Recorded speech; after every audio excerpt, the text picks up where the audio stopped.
नमस्कार, कसे आहात तुम्ही सर्व? मस्त ना?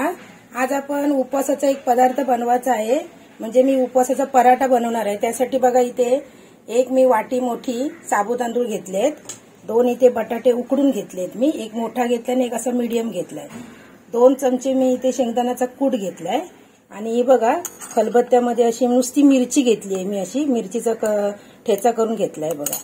आणि इथे जिरं घेतलंय आणि मीठ घेतलंय चवीनुसार आणि कोथिंबीर। जर तुम्ही उपवासाला जिरं किंवा कोथिंबीर खात नसाल तर तुम्ही स्किप करू शकता। हे पहा तापत ठेवले मी गॅसवरती पॅन। आता आपण त्यामध्ये हे साबुदाणा तांदूळ भाजून घ्यायचे आहेत।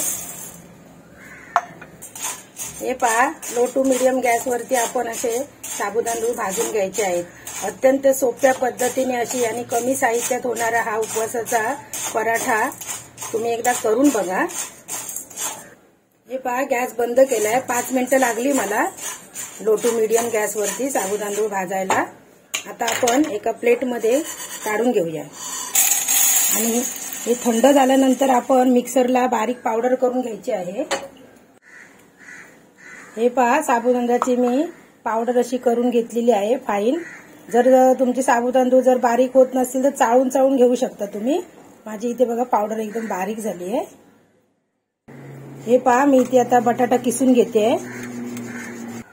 हे पहा बटाटे आपले किसून घेतलेत मी, किसून झालेले आहेत, कारण किसून घेतले ना की आपल्या बटाट्यामध्ये कशा गाठी होत नाहीत, व्यवस्थित असे मुलायम होतात म्हणून।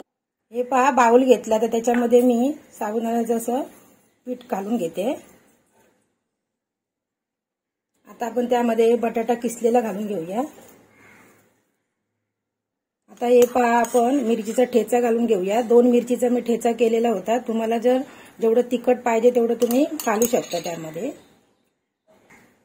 शेंगदाण्याचा कूट घेतलाय मी इथे। हे पहा अर्धा चमचा जिरं आणि चवीनुसार मीठ पण घेतलंय मी। बारीक चिरून घेतलेली कोथिंबीर घालून घेऊया आपण।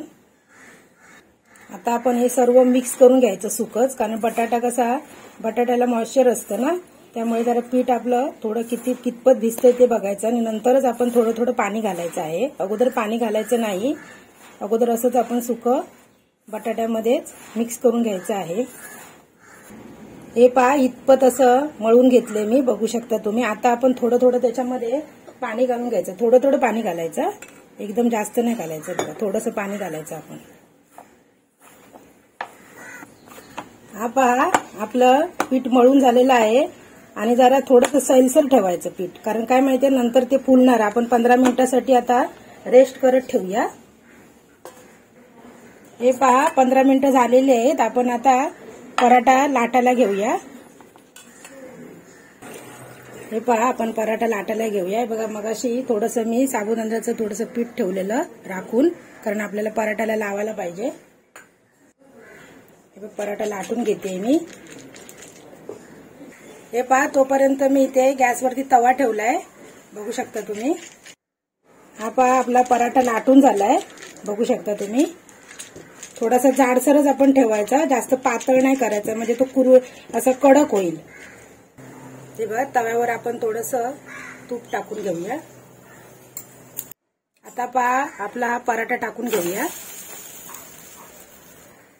हे पहा असं वरून बाजूने असं आपण थोडंसं तूप टाकून घ्यायचं आणि आता आपण पलटून घेऊया।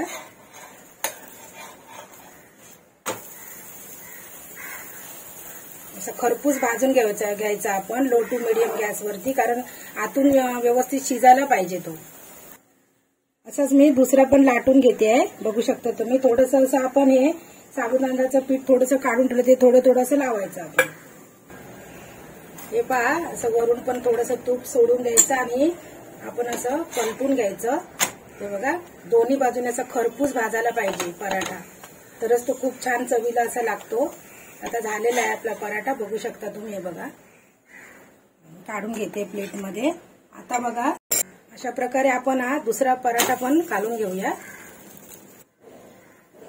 हे पहा अशा प्रकारे आपले पराठे तयार झालेले आहेत, नरम एकदम खुसखुशीत असे पराठे झालेले आहेत तयार।